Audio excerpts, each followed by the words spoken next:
The lore of physics has it that, in 1589, Galileo dropped different masses from the Leaning Tower of Pisa to demonstrate that all objects, regardless of their constitution, accelerate at the same rate towards the Earth. An experiment which would help inspire Newton's laws of gravity. But it would take over 300 years and a little prodding from Einstein for physics to realize that this interpretation was wrong. Indeed, if Newton and the theorists of his era had looked a little more deeply into their own laws, they might have realized that it was Galileo, the Tower of Pisa, and the ground that were accelerating up all along. This is Dialect with The Sky is Falling Up.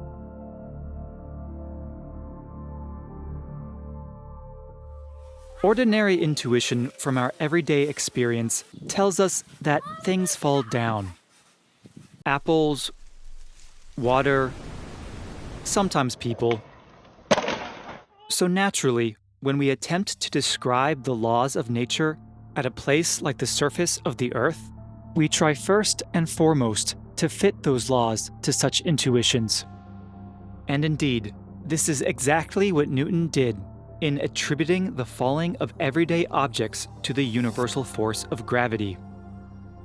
But sometimes ordinary intuition is a pretty bad guide, and it can take a little deeper reasoning to sort the truth out. Take the concept of time, for instance. Classical physics defined time as a mathematical absolute, doing so because this was in keeping with everyday intuition.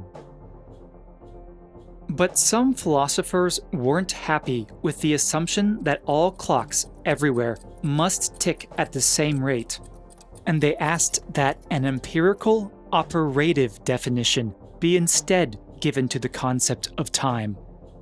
That is, they demanded that clocks and time be defined via an experiment which could actually be physically carried out, rather than assumed via a mathematical abstraction. After Einstein provided exactly the specifications for such an operative definition of time in his 1905 landmark paper, the theory of special relativity was born, and in consequence, time was shown to be a rather extraordinary counterintuitive phenomenon. Likewise, applying an operative definition to the concept of length shows that space itself does not conform to our everyday intuitions. But what happens if we apply an operative definition to the concept of motion? Specifically, acceleration. Indeed, not long after developing special relativity, Einstein himself considered this question, in the context of asking whether a man falling off a building could measure his own weight. Well, it turns out there are a number of operative definitions you can give to accelerated motion. And indeed, you can apply them right here at the surface of the Earth. But only if you're ready to accept their astounding implications.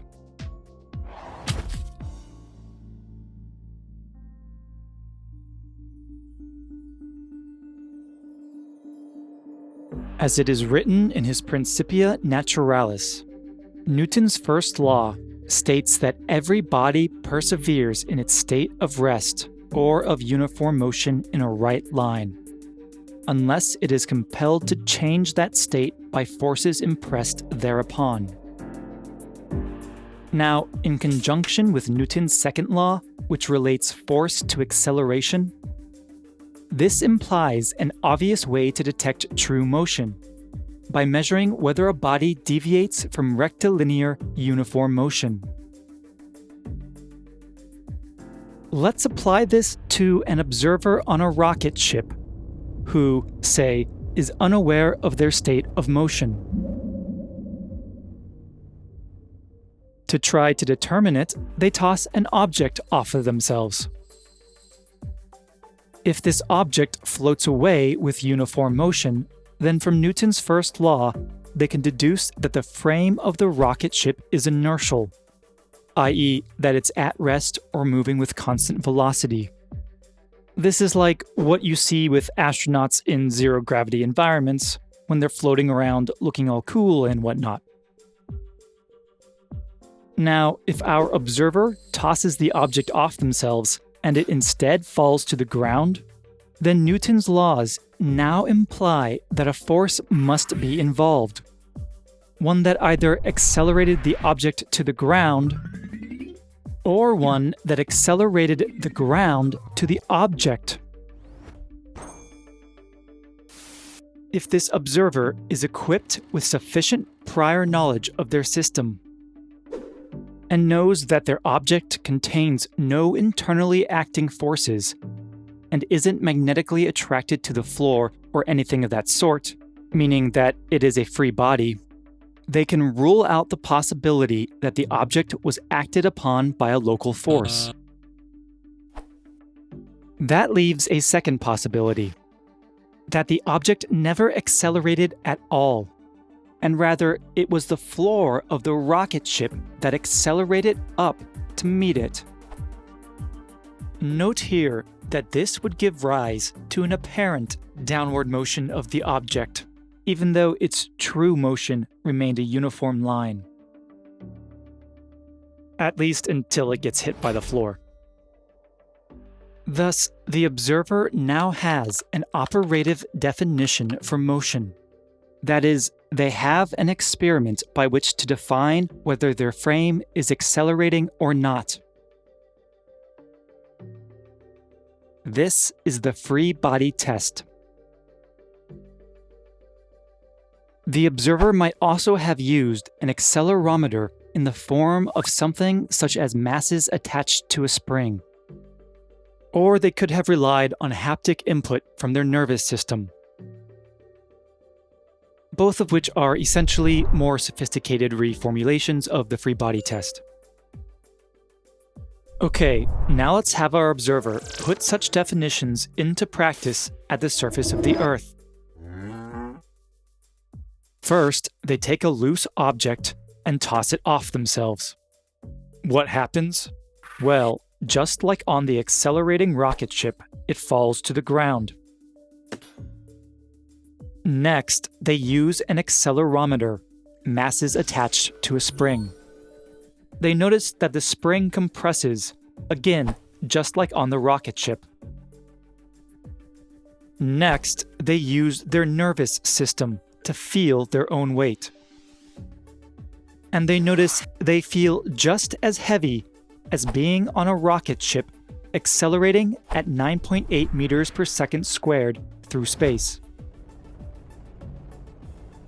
In fact, all and every experiment they perform at the surface of the Earth will give indistinguishable results from being on an accelerating rocket ship. The next question, then, naturally, is what is an observer allowed to conclude from this?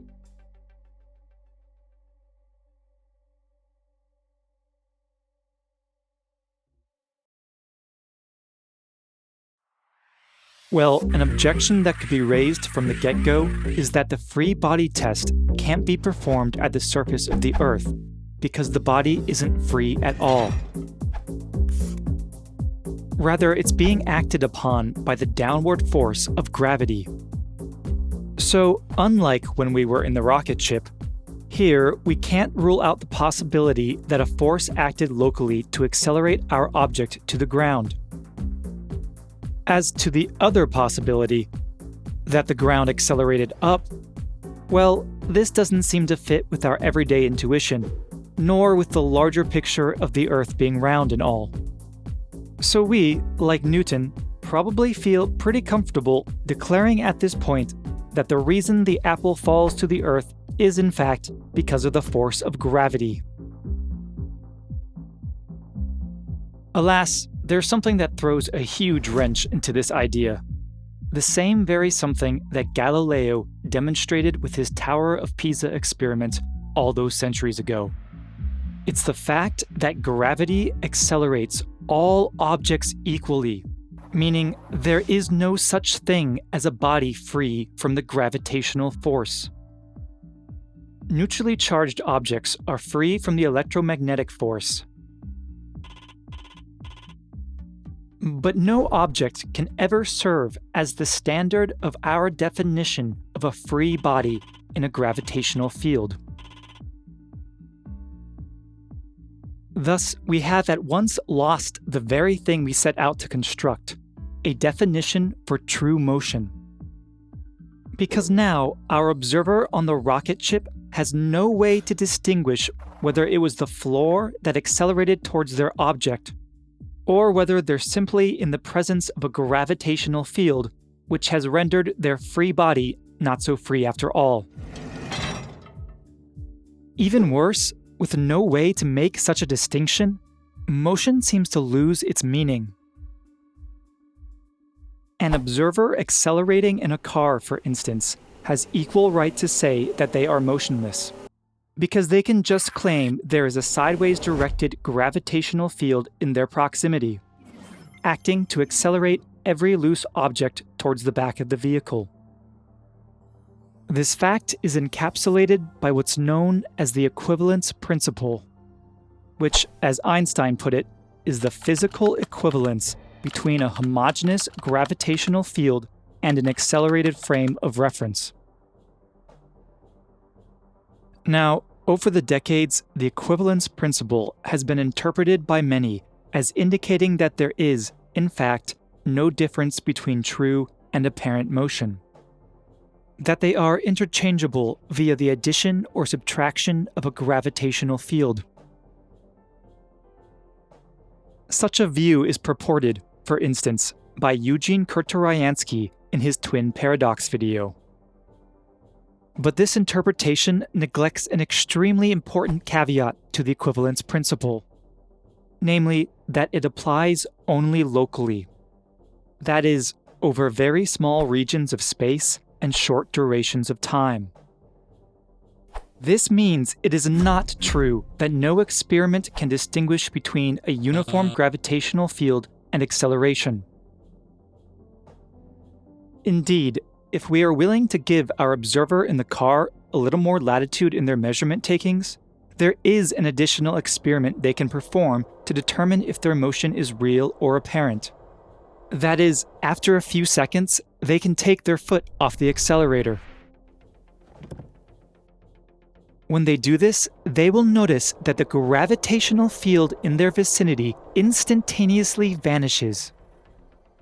The instantaneity is key here, because according to the theory of special relativity, nothing can travel faster than the speed of light. The vanishing of the gravitational field thus cannot be attributable to any real counteractive force, meaning the observer in the car must conclude the field was fictitious. This means, at last, we can establish a test for true motion. Here's how. If there exists some local switch we can find to make a gravitational field in our immediate vicinity instantaneously vanish, then we know that, in fact, this gravitational field cannot have been real, and that previously we had been undergoing true motion. In the case of the car, the switch is the accelerator pedal. In the case of the rocket, it's the firing of the rocket engines. Now, in a similar manner, let's ask, is there something we can do at the surface of the Earth to instantaneously switch off the gravitational field there? Because if we can indeed find such a switch, this will distinguish for us whether the force causing all objects to fall down is a real one, or rather if it is merely an apparent one, caused by an erroneous judgment of motion from an accelerated frame of reference.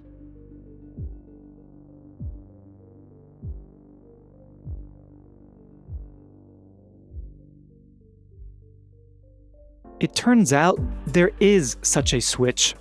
What is it exactly? Well, go to the top of a tall building and step off of it. The instant you step off the building, the gravitational field in your immediate vicinity instantaneously vanishes, or as Einstein wrote, ceases to exist. You can prove this to yourself by performing the free body test for inertial motion as you fall. Just like the unaccelerated observer in the rocket ship, you will discover that, neglecting air resistance, if you toss objects off yourself while falling, these objects will float away with uniform motion. Carry a spring with you, it won't compress. Try to weigh yourself on a scale, and you'll get a reading of 0. According to Newton's laws, you therefore must conclude that your frame of reference is inertial, and that you are not accelerating. Yet, if you look down, the Earth is definitely getting closer and closer.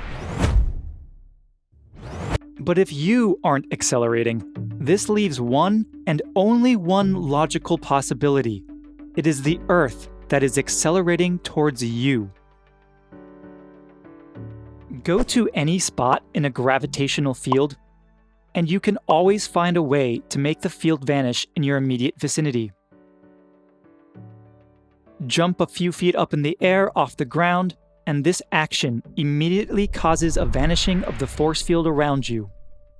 And just like with the disappearance of the force fields in the car or the rocket, this vanishing indicates you are no longer undergoing accelerated motion. And when your feet hit the ground again, the field's instantaneous, faster than the speed of light reappearance indicates your accelerated motion has resumed.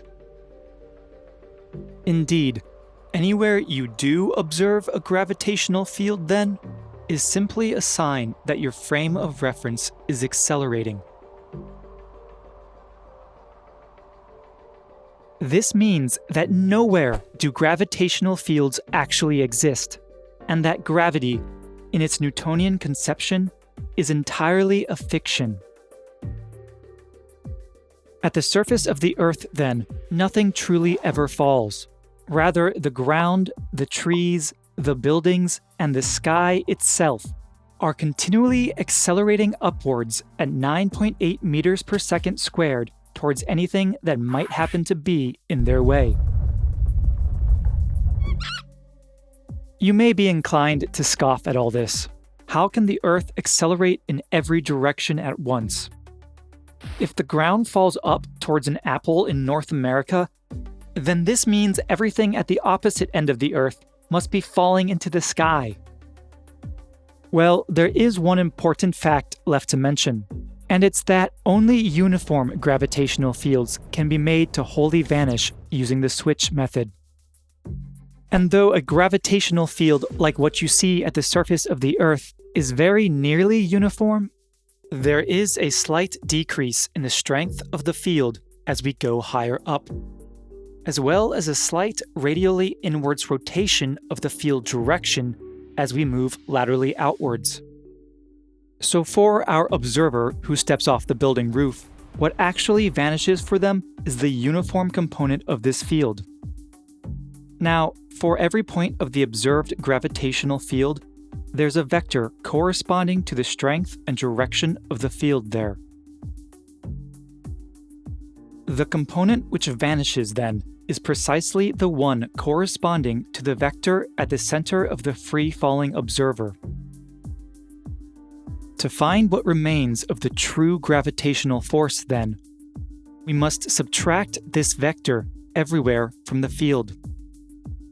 Doing this towards the top of the frame, where the field is weaker, we'll find a small upwards pointing force left over. Doing it towards the bottom of the frame, where the field is stronger, leaves a small downwards pointing force left over. Lastly, towards either side, we'll find small inwards directed forces left over. These are the tidal forces, or real gravity. We can't make a traditional force field out of them. But, unlike the downward directed gravitational force, these tidal forces can't be transformed away. Moreover, they can be detected. If the observer free-falling off the building has precise enough measuring equipment with them, they will notice that objects towards the edge of their frame will slowly start to deviate from rectilinear motion and begin to move together. Contrarily, objects towards the top and bottom of the frame will slowly move apart. Indeed, it's these tidal forces that, from a global standpoint, are ultimately responsible for the attraction between bodies in general relativity. However, at a place like the surface of the Earth, these tidal forces are so incredibly small that they are only responsible for an imperceptible fraction of the attraction of an object towards the ground. The rest of that attraction is entirely due to the ground hurtling up towards the object at 9.8 meters per second squared. That is why, indeed, it is entirely factual to say that the sky is falling up. All this requires a great deal of suspension of ordinary intuition. But we promise that, once you start to see things this way, the theory of general relativity begins to make a whole lot more sense. Moreover, such an understanding opens the door to what's called the river model of general relativity, wherein we can picture mass and energy to be continually sucking space inwards like a vacuum or a drain. But that's all for future videos. For now, just trust us that all your lingering questions will be answered. This has been Dialect. Thanks for watching.